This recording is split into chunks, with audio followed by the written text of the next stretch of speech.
मैं नरेश कुमार जांगड़ा हंस वास्तु शक्ति चैनल की पाठशाला में आपका हार्दिक स्वागत करता हूँ। कमेंट लिखते हैं किसी ने कहा नॉर्थ में सेप्टिक टैंक है घर के बाहर बाउंड्री वॉल में, तो क्या कोई प्रॉब्लम है? अरे सर, प्रॉब्लम तो आप बताओगे, आपको प्रॉब्लम होगी तब तो कोई सलूशन दिया जाएगा। देखिए, वास्तु शास्त्र है सिम्टम बेस्ड विद्या। अगर आपको समस्या है तो उसका कारण कहाँ छुपा है। जब आपको कोई समस्या ही नहीं है तो क्यों, है ना, बेवजह से आपको इस चक्कर में पड़ना है। जब तक समस्या नहीं तब तक समाधान क्यों खोजना है। जब इंसान के शरीर में कोई बीमारी तकलीफ होगी तभी तो डॉक्टर के पास जाएगा ना। जब उसको कोई समस्या ही नहीं है तो क्यों जाएगा डॉक्टर के पास। तो सर, अगर आपको कोई समस्या है तो वो अगर आप बताते तो मैं आपको कुछ हिंट बताता। किसी ने कहा साउथ में दोष हो तो क्या उपाय करें। देखिए सर, साउथ में आप दोष कई प्रकार के हो सकते हैं। टॉयलेट है तो उसको ट्रीट कर दो, और कोई एंटी एक्टिविटी है उसको वहां से हटा दो, एंटी कलर है उसको वहां से हटा दो, एंटी ऑब्जेक्ट है उसको वहां से हटा दो। ये अपने आप में एक रेमेडी है। ये रेमेडी ही है सर। अगर आपको कोई चीज गलत दिखाई दे रही है वहां, तो या तो उसको ट्रीट कर दो या उसको वहां से हटा दो, हो गया समस्याओं का समाधान। किसी ने कहा S8 में सीढ़ियां हैं, उसके नीचे छोटा मैन होल है, क्या ट्रीटमेंट करें कि वो नेगेटिव रिजल्ट ना दे। देखिए सर, S8 इसका मतलब है साउथ वेस्ट।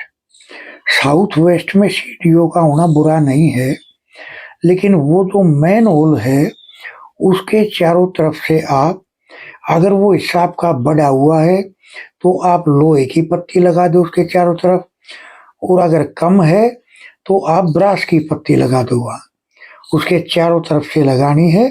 तो उसके कोई भी नेगेटिव रिजल्ट आपको देखने को नहीं मिलेंगे। और सर, हमारी तो कुछ स्पेशल रेमेडियाँ होती हैं, ये जो चल रहा है आजकल तो वो हम बता देते हैं, इससे भी आपको काफी राहत मिलेगी, है ना। तो आप ये कर सकते हो।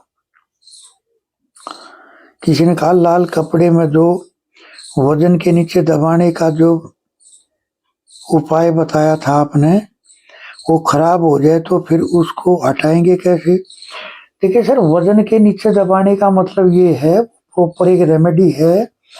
तो उसको लाल कपड़े के अंदर दो बांध के परात के अंदर दो साबुत ईंट के वजन से दबाना है उसको। तो आपको लगे कि वो खराब हो गया तो होना कम कर दिया, तो अगर आपका काम हो लिया वो जिसके पर्पज से आपने रखा था, तो उसको वहां से हटाओ और उसको जल प्रवाह कर दो। ईंटों को नदी किनारे रख दो और जौ को जल प्रवाह कर दो।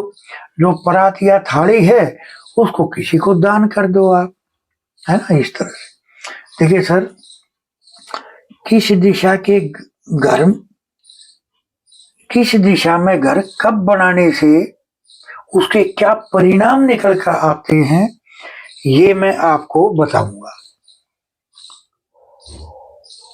ये इसका एक चैप्टर की शुरुआत है और इसकी डेप्थ में आपको अगली अगली वीडियो में जानकारी दूंगा।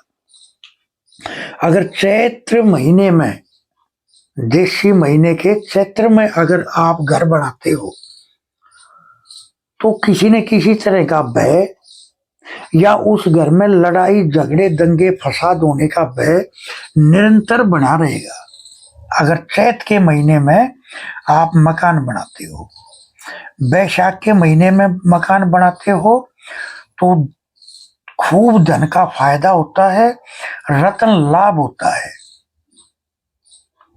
उस मकान में सुख और सौभाग्य बढ़ता है। ज्येष्ठ में अगर आप मकान की शुरुआत करते हो तो यहाँ परिवार के किसी न किसी मेंबर को बहुत दिक्कत देखने को मिलेगी। मृत्यु तुल्य भय सदा बना रहेगा।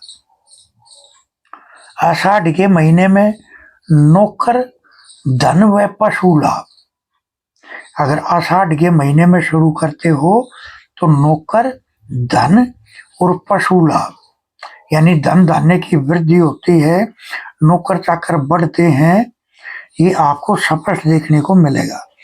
श्रावण के महीने में अगर आप मकान बनाते हो तो मित्रों से लाभ होगा।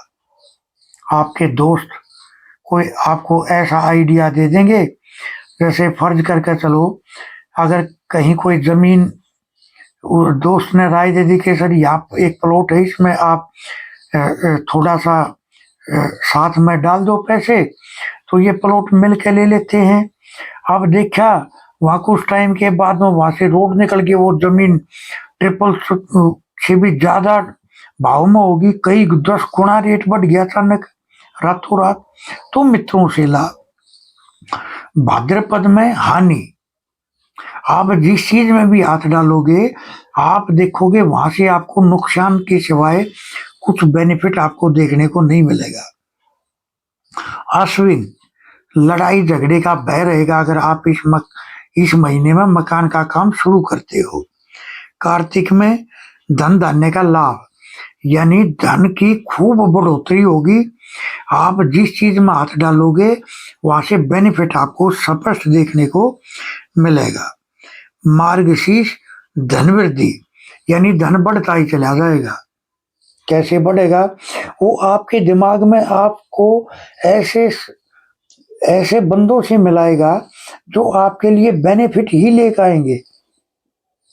तो धन लाभ।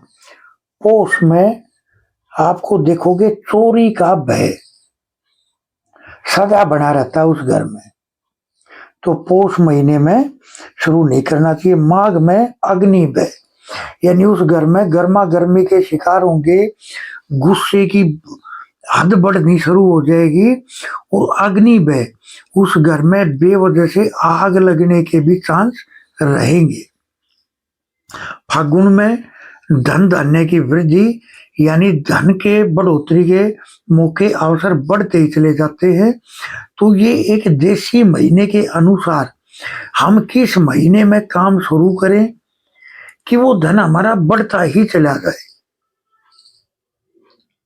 या हमें पता चले कि किस महीने में हमें काम शुरू करना चाहिए जो हमारे लिए सौभाग्यशाली साबित होगा।